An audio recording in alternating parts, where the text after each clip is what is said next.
Flex your business with an American Express Business Gold Card. You'll earn 4 times membership rewards points on your top 2 eligible spending categories, like transit and electronics, each month, on up to $150K in combined purchases per year. Plus, you can now earn 3 times membership rewards points on flights and prepaid hotels booked on AmexTravel.com. Terms and points cap apply. Learn more at AmericanExpress.com/business-gold. Amex Business Gold, built for business by American Express. Don't you love it when things are both easier and more affordable? Like when the rain washes your car for you. Or like when you save up to 10% by bundling your renters and auto insurance with USAA. Bundle with USAA and start saving. Get a quote today.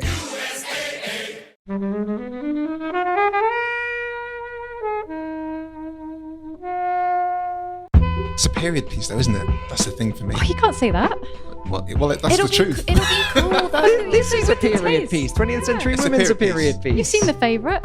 I have seen The Favourite. That's a period piece. But that was farcical. It's still a period piece. Thank you, as always, to the mighty people for the mighty, mighty tunes. And thanks to Ben from Rockwood Audio for his awesome editing skills. Please do remember to write a review and rate us on Apple Podcasts and anywhere you can do where you listen to the podcast, because it really does help us. And you can join in the conversation with us on Twitter at Flixwatcher Pod and on Instagram at Flixwatcher. Hello, everyone. Thanks for listening today. Joining us, we have Louisa. Hello. Jake. Hiya. And as always, Kobe. Hello. And we're here to review 20th Century Women. Louisa and Jake, say hello to our lovely listeners and tell them about the work/podcast things you do. Hi, I'm Jake. I work for Random Acts, which is Channel 4's short film art strand. And I also host a podcast all about Studio Ghibli.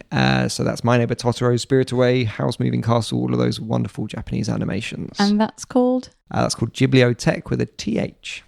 In case you're wondering. In case you wonder how to spell it. It's quite a difficult word to spell, isn't it? I'm still wondering. Do you have, and I'm sure you get asked this all the time, do you have a third favourite Studio Ghibli film? Third favourite Studio Ghibli film? Oh, no. Wait, I do. Wait, give me a second. I actually do have a compiled list on Letterboxd. If you want to follow me on Letterboxd, I am there. Why are you on Letterboxd? Why am I on Letterboxd? No, what's your tag? I'm just looking. I'm very bad at remembering this. I generally use Letterboxd so that when I'm on the phone to my dad and he asks me, what have you watched recently? I can go on my Letterboxd and go and remember, because I'm terrible at actually remembering what I've seen at the cinema. I always forget to... I joined Letterboxd at the start of this year thinking, yes, I must tally my films. And I always forget to record them on Letterboxd. It would be useful for those times when someone asked me about, what should I watch? And I suddenly forget that I've ever watched a film ever. It's perfect for it. I think I'm just Jake Cuningham. Just my name. My name. And my third favourite Studio Ghibli film is Only Yesterday. Oh, I've never heard of that. It's quite a niche one, isn't it? It's a really good one. Yeah, it's Isao Takahata is the director. He made Grave of the Fireflies. Sure. It's the film he made after that. And it's like a it's both a teen coming of age film, but also a late 20s nostalgia film. And there is a wonderful kind of 10-minute sequence in the middle where it kind of drifts off into animated documentary territory, and we learn all about how traditional Japanese rouge makeup is made out of safflowers. It's beautiful. Nice. And who are you? I'm Louisa. I am the co-founder and director of Girls on Tops, and we are a t-shirt celebration of women in film. So why did you start Girls on Tops? Well, actually, we sat down and we saw 20th Century Women. Nice. So, yeah, I wouldn't have my livelihood without... It's almost like this was planned. Yeah. Oh, my goodness, what a coincidence. It's like, was this the first film you thought of when we invited you on here? Well, yes, I was like, luckily this was on Netflix because, this is the reason why Girls on Tops exists. And, yeah, my livelihood is dependent on this film. But did you start this as an intended livelihood, or was it like let's do this thing? It was definitely not intended as we didn't ever have like a business plan or anything. It was just for fun at the end of uni. Yeah. Because we had some free time finally. And it was just literally because we liked these women. Sure. And we thought we'd wear these t-shirts and our friends would. So we printed 30 with a guy who ran a record shop. He had a screen print in the back of the shop. And we made 30 on like really bad Gildan thick t-shirts. And the ink was like an inch thick. It on was top. it was like it broke, like Did it crack? Cracked all the way through. Sure. And suddenly one got onto Twitter. So you need one tweet. Yeah, and it sort of snowballed. And who were those first ones? Okay, so you might have to help me out with this, Jake. It was Greta Gerwig. Yeah, Helen's wearing. Helen's sporting it. Andrea Arnold. Annette Bening. Mia Hansen-Love. Sally Potter. Yep. Sandy Powell. Was No, she a not second Sandy Powell. iteration? But some of these are still ladies you still have in t-shirts to date. Oh yes. Yeah. They're the OGs, and they're also sort of among our bestsellers. I think Greta is our bestseller. Yeah. Well, you have a variety. You've got 2 different Gretas, don't you? Well, we've had 3 so far. Oh, okay. We have our original, which is just the black of her name, and then when Lady Bird was coming out, we teamed up with Little White Lies with one of their illustrators called Sophie Moe, and we did a beautiful pink. That was the first time we did sort of a colour design. Sure. So it was a sort of rose and ladybird design around Greta Gerwig's name. Yeah. And that was a limited edition, so that sold out. And then this past February, we released a black and white version of that as a sort of 1-year anniversary. So we have those still in stock. And that's actually my favourite. I prefer that to the pink one. Okay. Yeah. You chose 20th Century Women because it started your career in t-shirts. in fashion. Unless there's any other reason, can you tell us what the synopsis is? So it's the late 70s and we're in Santa Barbara. Mm-hmm. So it's sort of like this lovely, like freewheeling West Coast of America. Yeah. And Annette Bening plays Dorothea Fields, and she's a mid-50s single mother, and she is raising a son, Jamie, played by Lucas Jade. A guy you'd think would be Timothée Chalamet, Yes. that isn't. I remember him as Timothée Chalamet, but it's Sure. not. But you remember everyone as Timothée Chalamet. Lucas Yes. Jade Zumann. Yes, him. And so she's raising him. I think he's about 15 at the time of the film, at a time when obviously it's the late 70s, so it's a time of like brimming with cultural change and rebellion.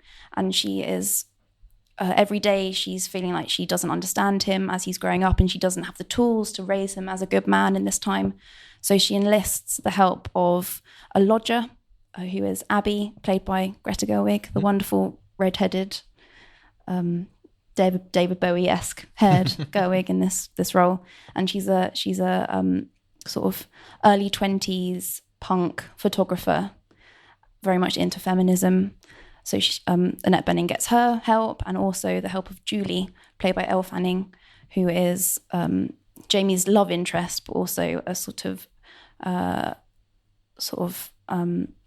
provocative teenager. Sure. Yeah.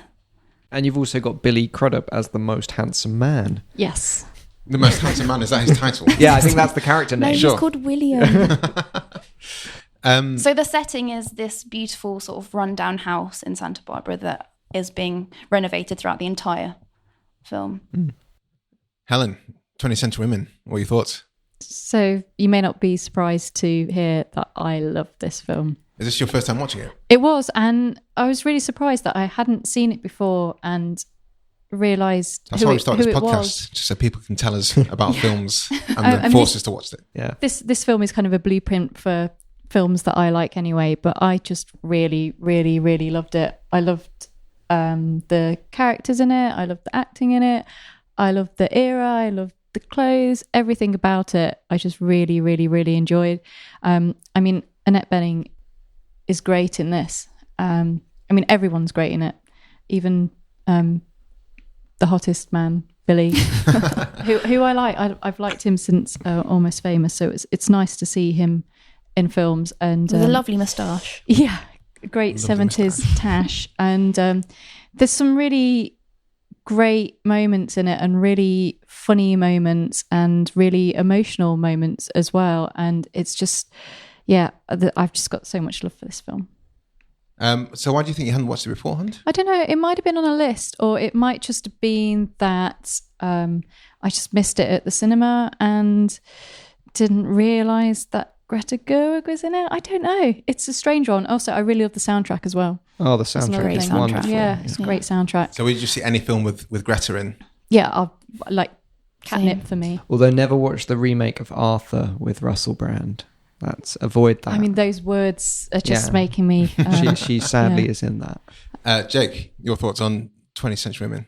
I think this is a really wonderful film, and when I recently rewatched it for the podcast, and I went on Letterboxd actually, which we've already talked about. Yeah.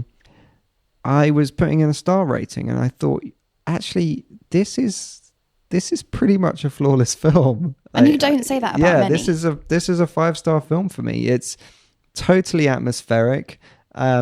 It's got a lot of what I love about it. It's got a real sense of feeling to get lost in. It's a film you can live in. It's got characters that you would want to share time with. Yeah. And it's very, very low on plot. Absolutely. It's really, really focused in just on a sense of character and a sense of time.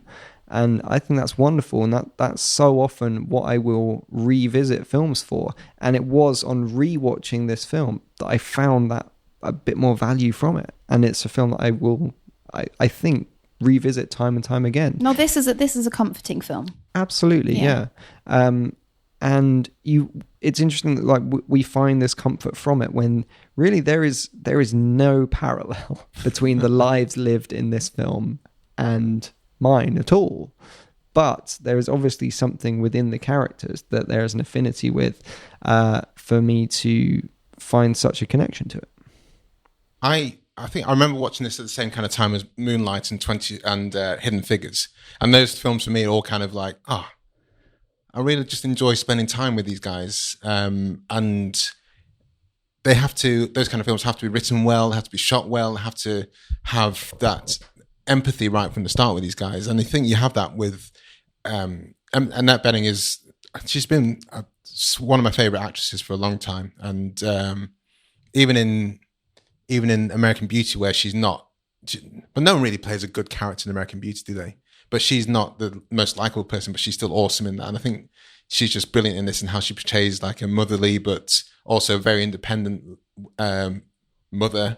And she kind of controls and takes care of all these different people who kind of waif and stray in and out of her house. Just at the start, she invites the firemen into to have a house party with them. And everyone's like, well, no one invites the fireman to come to your house. That's just odd. But that's kind of she's so good at treading a line of stoicism and vulnerability at the same time, and you only kind of see that side of her character revealed in the later moments of this film. But it's just wonderful. It's like these little tender bits. It could just be like a hand on someone's back, and that's enough to cripple you because you know how much that can mean to these characters.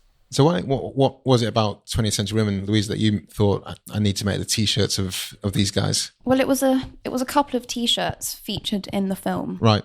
So Jamie wears the very famous Talking Heads T-shirt. Sure. What's the album? 77? No. The green. Pink and green. The pink and green one. Right. And our housemate at the time, Yeah. Literally as we got out of the cinema and got home to the flat, had ordered it. Like, I need this T-shirt. And then also... Greta Gerwig's character in the film wears this amazing Lou Reed T-shirt that's sort of off-white, that really lovely worn-in white T-shirt that's just got Lou Reed in black letters on the front. So it got us thinking like, these women are very cool. Like these actresses are very cool. Why don't we treat them a bit like bands? Yeah, like give Greta Gerwig the treatment that Lou Reed gets. Yeah, because she's a bit of a rock star.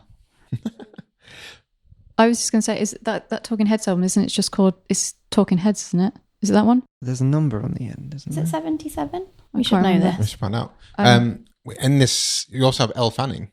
Did you not choose to? I think we didn't think at the time like this is going to be a thing that continues. Sure. They were just our favourite people. Mm-hmm. I mean, I've loved Greta Gerwig for as long as I can remember. And so it wasn't specifically we need to get the ladies from this film, and it was they happen to be Annette Bening and Greta Gerwig.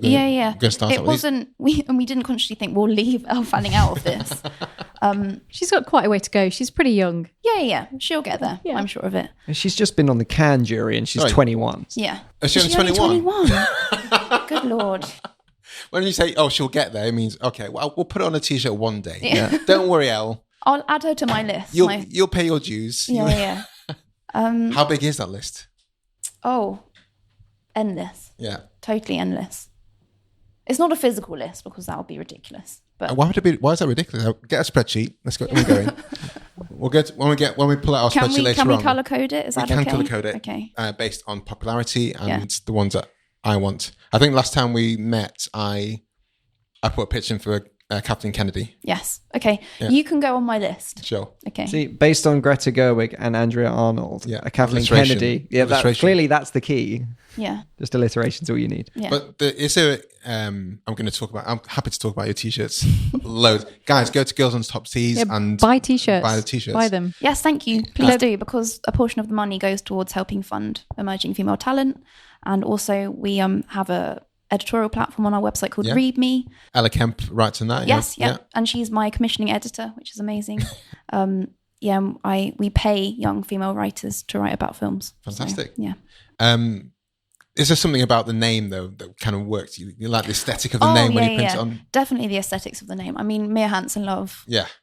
And there are some names, I won't go into specifics, but there are people who think like, oh yeah, I love her work, but the name just would look off balanced, or is there a way that we can work around it? You might just, if someone had like a quadruple double barreled name, that's never going to fit unless you're going to end up in like 12-point font. Yeah. And there's a design thing that with our printer, where we decided that we'd stick to a certain size. Of font, you mean? Of font. Sure. And when they get longer, then we have to stray away from that in sort of integral, nerdy element that everything is the same size. So. But Kathleen Kennedy fits well in that bracket. Yeah. It's fine. Yeah, good. Greta Gerwig's character is kind of. I really like. I love Greta Gerwig, and obviously I love her. You love her and everything. I wasn't that big a fan of Lady Bird, but that's a different story. We'll talk about that afterwards. Yeah, well, I apologise. But I think in this she's just like absolutely sublime as the kind of conduit for the young kid who doesn't know much, but also she's a bit troubled herself. She's sort of like a punk godmother. Yeah. Yeah, I mean, that's a great way to. The character is she's recovering from cervical cancer. Yeah. So sort of that's her main not struggle, but that's one of her defining qualities. But she's schooling Jamie, but she's also schooling Annette Bening as well. Yeah. She's schooling everyone. Yeah. Because it's something that I really like about the film is that Annette Bening is not just like this righteous hippie feminist who's constantly right about everything, and it's this portrait of Mike Mills saying how brilliant is my mother. Because you have Greta Gerwig's character tries to introduce Annette Bening to ideas that at the time for a 20-year-old person are very much at the forefront of politics and personality and character, and Annette Bening can't quite grapple with that. Well, because Dorothea was born during the Depression at a very different time. So I think, her character is an interesting struggle between, she sort of straddles various generations. And sometimes when your 15-year-old son wants to ask you about the female orgasm, that's like crossing it's just a too line. much for her. Yeah. But she was also seemed quite open to discussion. Because there's that scene... To a certain point. Yeah, to a certain point. And I love the scene where she comes into... I can't remember her character, but Greta Gerwig's character were... Abbie. Her and Jamie are listening to... it's not Stiff Little Fingers. Not the Vaseline. I can't remember. They're listening to some punk band. It's not Black Flag, is it? No, it's it's the not. other one. It's the something. The Lipsticks or something like that? I can't remember. Yeah. We'll get it later, edit that guys. out. Yeah. And she just goes, oh, but they know they can't play right. Is that the thing? And then Greta, Abbie starts explaining how it works, and then she does try to empathize. I read that scene was mostly improvised. Oh, really? Yeah. Okay. So that when preparing for the role, Gerwig read loads about punk because she said she didn't know that much, and she was reading a particular book, and it was all about how good punk music, their feelings and their emotions are greater than the tools with which they have to express them. Yeah. And that's where the beauty of the band that they're listening to, that's where it lies. Comes into it. Yeah. And I love how she goes to the nightclub to try and I don't know, she doesn't want to feel young, she probably just wants to experience. I think she just wants to try and understand the world that her son is going to grow up into. Yeah. And that leads to one of my favourite moments in the film where Jamie goes off on a night out by himself, and there's a photo taken of him on a night out where he's slightly drunk and having a nice time. And then Dorothea sees that photo afterwards and says like, this, you get to see him when I never do. Out in like the this, real world, yeah, this is it. This is him, and this is like how she'll never get to see her son. It's just like, that's a lot of stuff right there, just captured in this single image. It's brilliant. The raincoat. The raincoats. The raincoats. That's one. We got Yeah, I mean, you got the start of it. Yeah. Another thing I really like at the end is she's got the fear of like Y2K and the Millennium Bug, and she's all worried about that. Mm-hmm. So where was that? It was set in the late 70s, and that's already coming through. No, it's the epilogue. Oh, sorry. Okay. Because basically, Jamie narrates some of it, doesn't he? Mm. So it's basically the women through his eyes as well as the actual action that's happening. And it's also, but it's semi-autobiographical for Mike Mills. Well, that's what I was going to ask you. Yeah. It's directed by Mike Mills and written by him. Yeah. Ostensibly about himself, but also his interaction with the women. It's called 20th Century Women. Yeah. I mean, how well does that kind of portray? Do you think he does a good job of putting what he saw on film?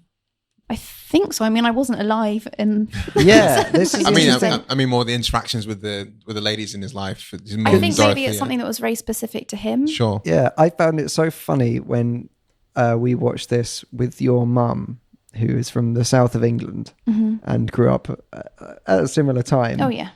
And then said after finishing it that it was nothing like that. It was like, well, the south of England was not the same as Santa Barbara. Santa Barbara. Because it has got but I think the thing that I love about this film is that it's just brimming with nostalgia. And I think even if it's not nostalgic, you're not nostalgic for those exact things. As in, you didn't experience them firsthand. Yeah, everyone feels nostalgic for their youth. So I think that's something that you can really connect to. I loved how again, going back to Greta, her character was like just taking photographs and like almost irritating people, but that her effusive outward nature of just wanting to live in the moment because she potentially thinks she's going to die or she's not going to be able to have kids, and she has all these kind of troubles. But I just love that old school, going back to that nostalgia, going back to old school camera click and knowing that you've only got 24 well, films, and you're thinking, is that what you're taking a picture of? And she's making a big installation out of the fact that I'm taking a photo of everything I have in our life. And then when you think of Instagram, that's generally what people are doing now anyway, but it's got much less value. Yeah, she's a proto-Instagrammer. So I was thinking, this kind of reminds me of that Baz Luhrmann song, the Sunscreen song. Why is that? A little bit. Just because it's kind of got that same sort of vibe a little bit, and it's got those sort of vibes. And the only other thing that I was thinking as well is that kind of Elle Fanning sort of is channeling all of the Virgin suicides. So like if I was to do a double bill, then I'd probably maybe do the Virgin suicides. And, we should make this happen. That's a double bill you'd love. Yeah. Is that on Netflix now? Virgin Suicides? I don't think so. I was thinking it would make a good double bill with Diary of a Teenage Girl. Yeah, perfect. Yeah. Triple bill. There we go. Three films in one. Those are some films that I would actually sit all the way through and do it. A triple bill. Yeah. Prince Charles Cinema. If you're listening. Yeah. When you listen, because you always listen. Yeah, of course you do. Let's commission a run of 20th Century Women, Diary of a Teenage Girl, and Virgin Suicides. Sponsored by Girls on Tops. Exactly. That's exactly what. But that means you have to pay them. Oh, can I pay them in t-shirts? Pay them in t-shirts, Endorsed by, yeah. Curated by Girls on Tops. They can have some t-shirts. Yeah. I mean, I can absolutely pay them in t-shirts. Yeah, fantastic. Well, let's get that happening.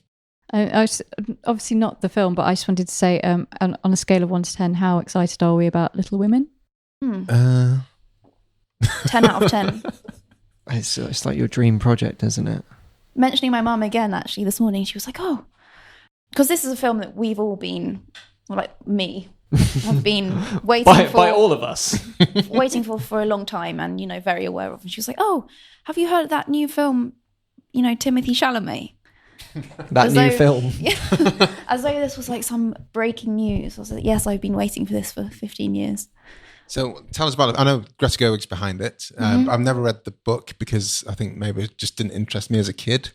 Is it? I haven't read the book, but I've got it on order to read in preparation. In preparation for it. My knowledge of it extends to the Friends episode where Joey and Rachel swap books. Oh, yeah, exactly. He's reading Shining, and she reads Little Women. Yeah. He puts The Shining in the freezer. Yeah, and he asks if these little women are they scary little?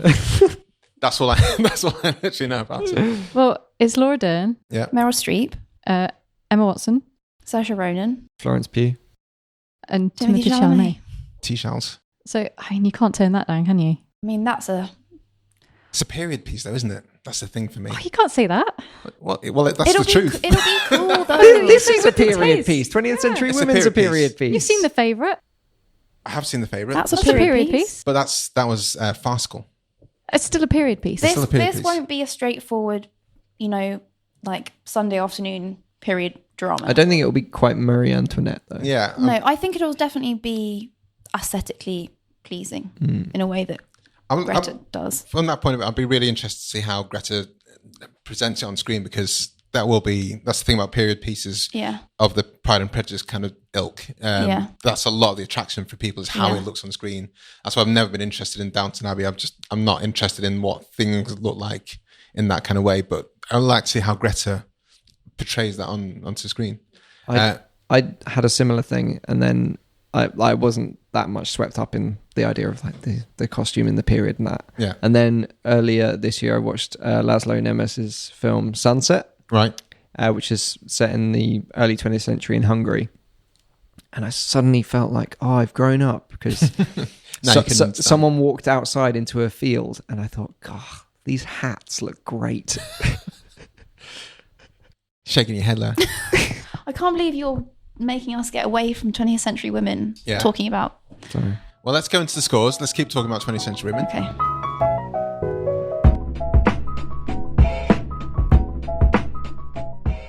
Girl, you have got to try this Laneige lip mask. Trust me, my lips needed that love. Love these vanilla vibes from Kayali. That top note is just so smooth. Smooth and stunning. That's what you get with this K18 hair mask. Those brands everybody's talking about, they're at Sephora. Discover the hype with the hottest names in beauty, including Laneige, KLE, K18, and Rare Beauty. Only at Sephora. So, welcome to the spreadsheet of dreams. All the scores are out of 5. You may have decimal places, and the lowest you can go is 0. And as always, we'll start with the recommendability. It is a word. It isn't a word. With you, Louisa. 5, straight away. That's it. Just straight up 5. Just 5. Yeah. Well, that's the reason you earn money. What would you be doing, do you know? What if I wasn't doing this? Yeah. I don't know. Probably maybe a teacher. Okay. I don't Don't know. do or that. Don't do that. I'd probably Don't be... say don't be teachers. We need teachers. Well, you were a baker. Yeah, but that wasn't a career. That was just so I didn't have to work in retail. Yeah, I do miss the cake, though. Yeah, I can't bake anymore. I've lost touch, but I can fold a t-shirt in a very 2 seconds. Oh. Well, as I mentioned earlier, yeah, this is a 5 from me. I think this is a perfect film. I think it's truly wonderful. Because I think something that I wanted to say is, You can still say it. if you do some Googling of this film, you'll see lots of headlines about a feminist film directed by a man, which is, obviously something we could talk about for a long time. But it's what I really like about it is the fact that it's a coming of age film directed by a man, and the central character is supposedly a young boy, but really it's not about Jamie, and he's sort of the connecting tissue between the women, which I think is why I would give it 5 across the board. Well, you've just... Hold on. Yeah. all the spoil it. suspense has gone now. Don't spoil it. Guys. Well, that's ruined it. Okay, just put 5 for Louisa across the board. I can do 4.999. Yeah, you can do. Okay. I'm Sorry, everyone. That's right. I won't be Helen, invited back. Of course you will be invited back. It's all good. So unsurprisingly, it's a 5. Also, I was doing some searching, and it's interesting. So there's 2 reviews of it for The Guardian, and one gives it 4 stars and the other gives it 2. And the 2-star review goes on about how unbelievably smug it is. And I can see how some people would take this film to be that. Yep. I think if you're doing that, then you're just kind of not seeing the joy that's in it, and you're getting a bit too caught up in something that isn't there. And the points that you've raised, feminist film directed by a man, etc., etc. just avoid all that and just really enjoy being in the presence of like these wonderful women and characters for, you know, the 2 hours. I'm going to go for 4.7 here. Really good film. I think just in the nature of independent films, some people will just be like, oh my God, there's like noodling on. There's no kind of storyline. Where's maybe not where's the explosion, but I think it'd be a hard sell for some people. I mean, it is quite dramatic. There is a moment. Yeah, There's a car gets on fire. Yeah, a kid gets choked out and goes to hospital. Yeah. If you want drama, this is it. I mean, it's a whisker away from having Stallone in it. Oh my God, really? imagine. That'd be the weirdest. Maybe he was one of the firemen at the start. They're going back. And there's loads of great dancing as well. There is, yeah. Greta's got a good dancing scene. There's dancing in there's fights. Doesn't she dance in Fighting. literally every one of her films that she's there's ever a in? lot of dancing. Bit of Frances Ha. Does she dance in? Oh, she must dance in.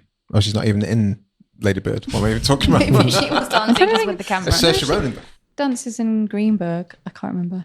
She does. She Does she? dances in Mistress America. Yep. She dances in an Arcade Fire music video. Always dancing. Yeah. Greta dancing Gerwig. Repeat viewing score. I've seen it now 4 times. When did you first see it? Was that in the cinema when it first came out? Or? Yes, that was when we first went to see it. I used to work at a cinema and could great. sort a good number of tickets. It was the best thing, it was isn't a it? dream. Lovely, those reclining seats. Yeah, it was Posh great. cinema. Posh cinema. It was. Yeah, good time. Yeah, Good time. it's made me quite snobby now. Yeah. Repeat viewing, I think 4.5. 4.5. I think too many viewings and it will lose some of its shininess. Okay. But just, enough. If you're feeling really low and you need some sort of late 70s West Coast America sunshine, go for it. Repeat viewing, because it's on the repeat viewing that I got more out of this. Sure. But that's the second time round. So if it was a repeat viewing based on literally the first repeat, then it would be a 5.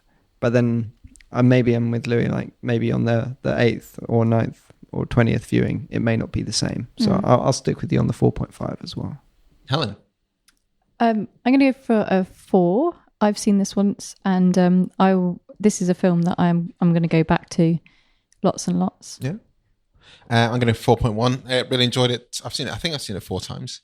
I saw it at the cinema, and like I said, it came out at that time for me with, like I say, Moonlight and Hidden Figures, which are films I've not re-watched Moonlight, but I've re-seen Hidden Figures, which I love to bits as well.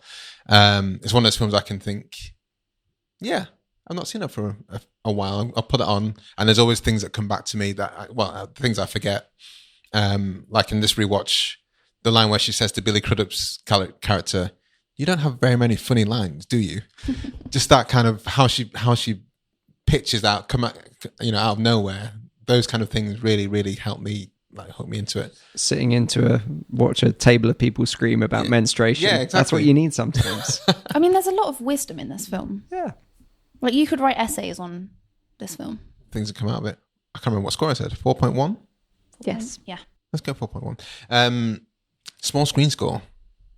Louisa. I mean, it's lovely on a big screen because you've got that. How would you technically describe, all the colours? Well, the stuff with the car. Yeah. Yeah, that's it's like when there are these wide shots of the car where it almost goes slow and fast at the same time, and you have this spectrum of colours that feels like it's almost like something out of Doctor Who or something. And it's one of the only purposely stylistic effects in the film. Sure. And Well, I not agree. lens flare. Apart from Like there are the cutaways to individual photographs and things like and that. bits from extracts from books of the time and things. But this is one where it feels like the image has been manipulated to suit the vision of the director. And I think I would agree with you there that is maybe a bit that's underserved on a small screen that is better on a big screen, because it is the only one of the few elements of the film that is like a hyper reality. I think I'd probably go for 4. 4? Yeah. So you mean when Jamie goes to see the band, doesn't he, and to go to LA, and he just jumps in the car with those guys, and slow but fast at the same time. That was quite a nice weird effect, wasn't it? Sorry, Jake, your score.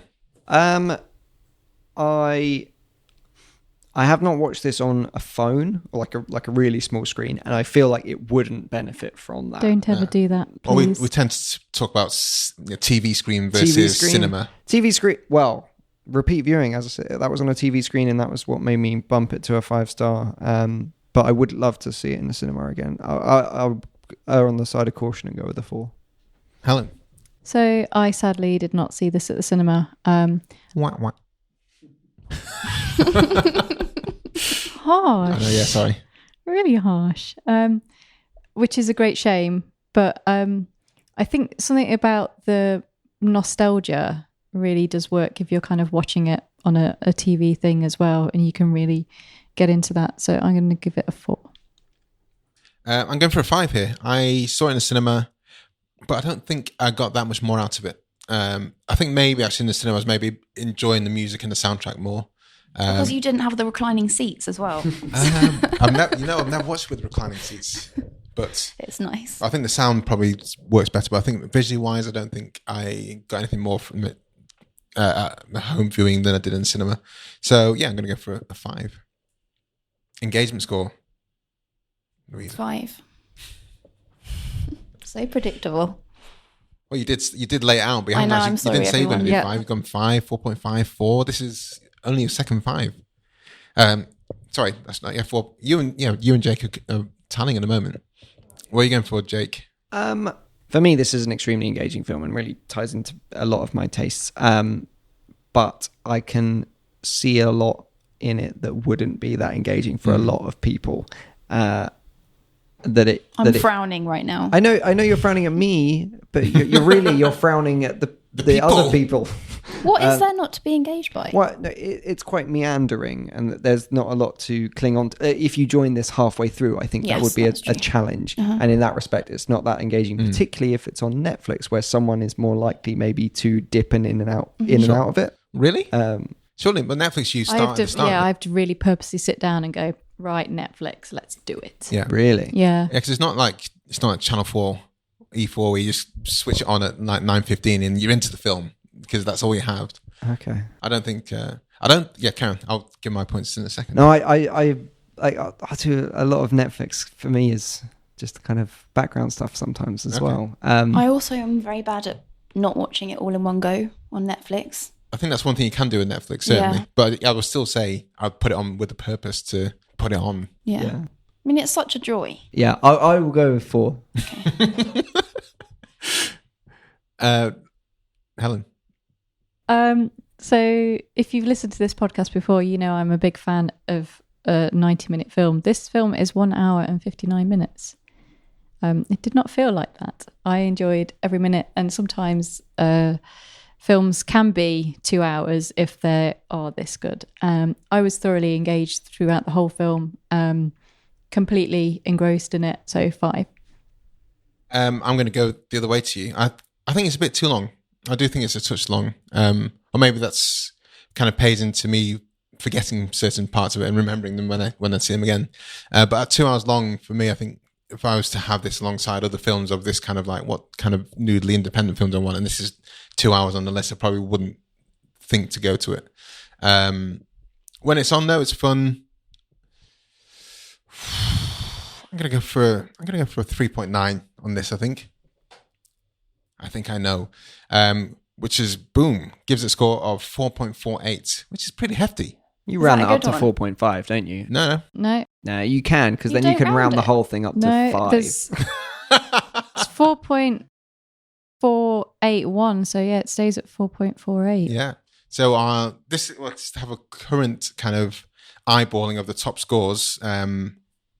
Films. If you go to our website, flixwatcher.tv/scoreboard, you can see that it is kind of like 11th, 12th ish. If you filter by overall score, it sits just behind Inception. Wow. Which A natural pairing. yeah. Double bill of What a double bill. Inception, and then after that is Arrival. So it sits between Inception and Arrival, which is Okay, I'm happy. tasty place to be. Yeah. Guys, let's go to the Twitter. So, as always, when we are recording, we will put a shout out on Twitter where you can join us. We'll say this time we're reviewing 20th Century Women with Jake H. Cuningham and Girls on Top Tees. Have you seen it? Tell us your thoughts for an on-air shout out. So, Louisa, if you would like to take the first review.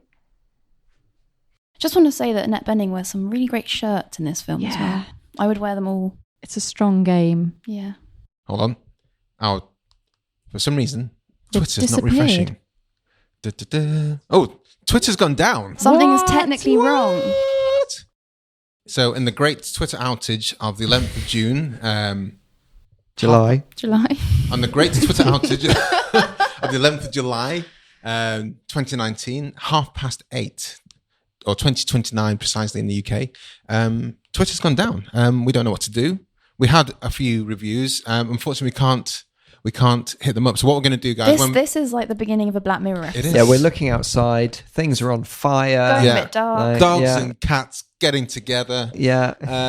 What we're going to do, guys, is link to the tweets on our post. So go do visit us. When we release this episode, we'll link to this particular tweet where we did have a few reviews, a few comments. From what I remember, were positive, but it's a shame we just cannot get to it now. So unfortunately, guys, we'll have to sign off without you vocalizing what our Twitter fans said to us. We're never coming back. Oh no. Twitter's gone down. Jack Dorsey. Is Jack Dorsey Twitter or is he LinkedIn? No idea. At Jack. Yeah, at Jack. Where are you? What's going on? On that bombshell, Louisa and Jake, can you let us know where we can find you?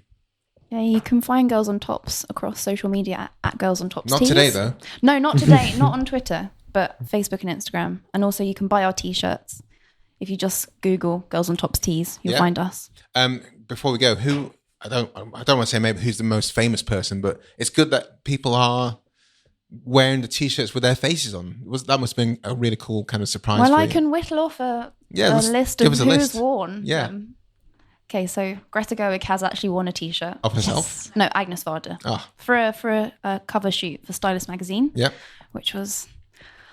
Yeah. That was So what was that like, the phone call saying, we're going to do... It was an email from Stylist. Right. And it was literally the night before they were shooting. And they were like, we really love your T-shirts. We've got Greta in. She's touring with Ladybird. We really want... can we get some of your T-shirts? We can maybe put her in them. And I was like, oh my God. Okay, my dreams have come true. So I put all of the T-shirts in a suitcase. Which one do you want? I'll just give you all of them. And I literally took 2 of every one, and I took it to a very fancy hotel in London. And I didn't get to see her, and I said, can I stay? And they said no. They're like, get out. Yeah. Leave your T-shirts and go. Oh no. And I had to, left my suitcase with the T-shirts, and that was amazing. Timothée Chalamet has worn a Greta Gerwig T-shirt that I found very... satisfying. Hot flush inducing. You packed that. You touched a T-shirt that Timothée Chalamet has worn. I got it in before he was super famous as well. I don't think if it had been a month later. So when was this before 20th Century and before Call Me By Your Name? It was around pre-Oscars. Mm-hmm. Post Call Me By Your Name, pre-Oscars? Yeah, so he was sort of like the new kid on the block. Right. Who else? Laura Dern's worn an Andrew Arnold T-shirt. Some Vincent's worn one. Lynn Ramsey actually bought some herself and took them in a bag on stage to a Q&A in Manchester. I think she then gave the Lynn Ramsey one to St. Vincent, which is a weird... Then Ava DuVernay wore one, didn't she? Did she wear one? I don't know if she wore one, but she's an avid really supporter. Yeah. She's really lovely about it. It's weird. They've got back to the source. Nice. Fantastic. Yeah. What a weird world we live in. And Jake, who are you? How long have you got? Yeah, gosh, it's been a while. So yeah, if you want to keep up with me, I'm on Twitter at Jake H. Cunningham, and if you want to hear me talk about Studio Ghibli and Ghibli films with my colleague Michael, We do. Yeah, well, that's very kind of you. I had never seen any of the Ghibli films before. He's one of the UK authorities on them, so each episode he tells me a lot about the history of the studio, and I watch one of them for the first time. It's a nice show to be a part of, and it's sadly going to be coming to an end soon. So do listen whilst you can. We're still laughing at Twitter being down. Something is technically wrong. Well, we have to leave at this point, guys. So we'll say goodbye. Thank you for having us. Thanks so much for coming on. Thank you so much Bye-bye. for choosing the film. Thank you. Bye. Bye. Enjoyed this episode of Flixwatcher podcast? Why not leave us a 5-star review on iTunes? You can also follow us at FlixWatcherPod on Twitter, and we're at FlixWatcher on Instagram. Thanks as always to the mighty people for their mighty, mighty tunes, and Ben from Rockwood Audio for his awesome editing skills. If you're looking to get your podcast edited as sweet as this, get in touch with Ben, and that's Rockwood, ROKK Wood Audio. Tell them Flixwatcher sent you.